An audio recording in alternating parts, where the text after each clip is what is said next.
Perubahan ini dilakukan setelah tim TUGPP Gubernur Sulawesi Selatan melakukan studi kelayakan, apalagi lokasi rumah sakit Sayang yang jauh dari pusat kota.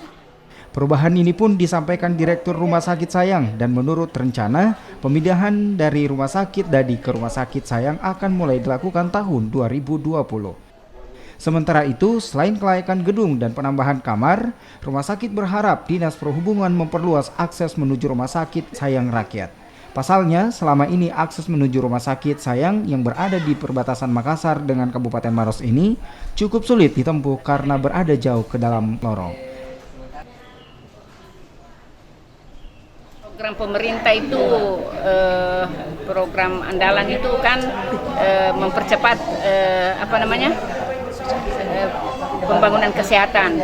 Jadi beberapa rumah sakit akan dibangun dan seperti di Rumah Sakit Dadi itu kan menjadi rumah sakit kanker. Jadi jiwa itu diharapkan pindah ke sini. Jadi kita sebagai tempat pemindahan rumah sakit jiwa harus berbenah dan mempersiapkan segalanya.